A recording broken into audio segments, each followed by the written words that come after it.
Bonjour, dans cette vidéo, nous allons nous intéresser à un problème très simple qui concerne les fonctions de plusieurs variables. Alors, au point de départ, on s'imagine un tiroir qui est essentiellement un prisme droit rectangulaire auquel on a enlevé la face du dessus pour pouvoir accéder à vos chaussettes qui se trouvent peut-être dans le tiroir. Et ce prisme-là, on connaît ses dimensions. Elles sont exprimées à l'aide des variables x, y et z. Et on va supposer, dans ce cas-ci, que les unités de longueur de toutes les variables sont le mètre comme unité de longueur. Donc, on trouvera dans un premier temps le volume du tiroir. Dans un deuxième temps, on identifiera une fonction qui exprime la surface de bois nécessaire pour le construire. Et finalement, en troisième lieu, on s'intéressera à une fonction qui exprime le coût des matériaux nécessaires pour construire le tiroir. Bon, alors revenons à la première question. Donc, trouver une fonction qui exprime le volume du tiroir. Alors, on peut se faire un petit dessin, rien de bien compliqué. Donc, par exemple, on peut s'imaginer un tiroir qui aurait la forme suivante. Alors, si on prend le temps de bien lire l'énoncé, on précise que les dimensions du fond sont x par y et que la dimension du devant, z par x. Donc, je peux placer un x ici, un y comme ça. Donc, évidemment, ça, c'est une face du fond. Et comme la face du devant mesure z par x, donc j'aurai z comme ceci à la verticale. Alors ça, c'est une représentation là, très sommaire de notre tiroir. Donc on peut évidemment s'imaginer que le tiroir est ouvert en haut. Alors, pour ce qui est du volume, eh bien, c'est une fonction qu'on apprend très tôt en mathématiques. Donc le volume d'un prisme droit rectangulaire, c'est simplement le produit de ces quantités. Alors voilà, donc on illustre la dépendance entre le volume, V ici c'est le volume, qui va être donné en mètres cubes, puisque les variables x, y et z sont données, elles, en mètres. Parfait. Maintenant, regardons une fonction qui pourrait nous donner la surface de bois nécessaire pour le construire. Bon.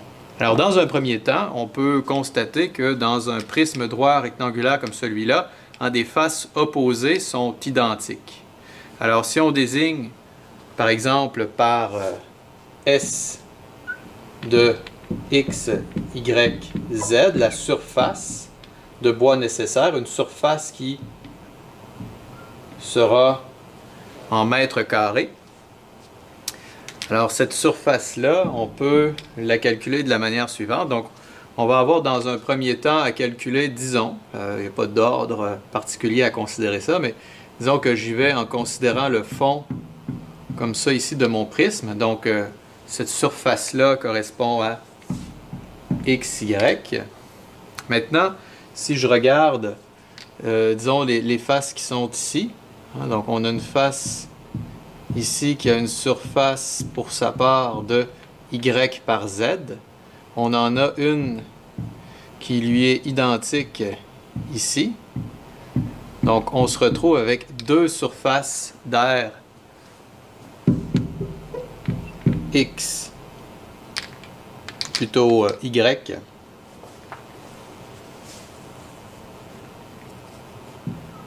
par Z.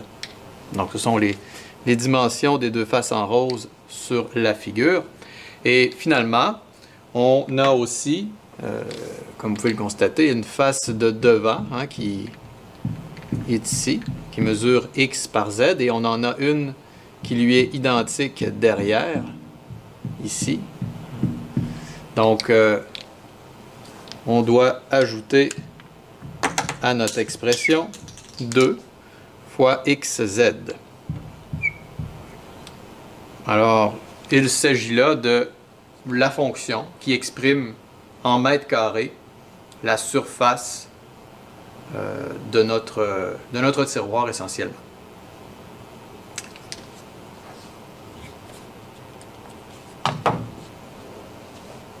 Intéressons-nous maintenant au coût de fabrication du tiroir, en fait le coût d'acquisition des matériaux, en faisant l'hypothèse que chaque mètre carré de bois nécessaire à la construction du tiroir coûte C $. OK? Alors, on peut identifier essentiellement la nouveauté, si on veut, dans le problème. On se retrouve avec C $ par mètre carré. Alors ça, c'est le coût pour acquérir 1 mètre carré de bois. Alors nous, on a à déterminer à l'étape précédente que pour fabriquer le tiroir, nous avions besoin de cette quantité-ci, toujours exprimée en mètres carrés, de bois. Alors c'est très simple. Hein, si j'ai un coût par mètre carré et que je multiplie par le nombre de mètres carrés que j'ai besoin, ce que j'obtiendrai au final, c'est le coût du tiroir, dans ce cas-ci, en dollars. Alors, pour répondre à la dernière question, il suffit, donc si on se donne la fonction P qui donne le prix en dollars pour construire un tiroir, en fait, simplement pour acquérir les matériaux.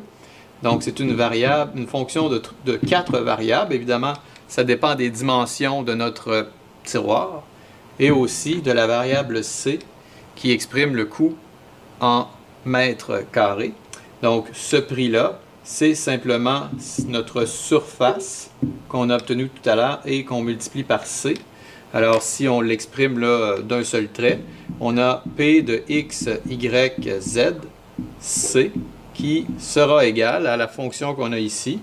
Donc, la fonction X, Y, plus 2YZ plus 2XZ, qui est multiplié par C. Alors ça, c'est la réponse à notre dernière sous-question. Voilà.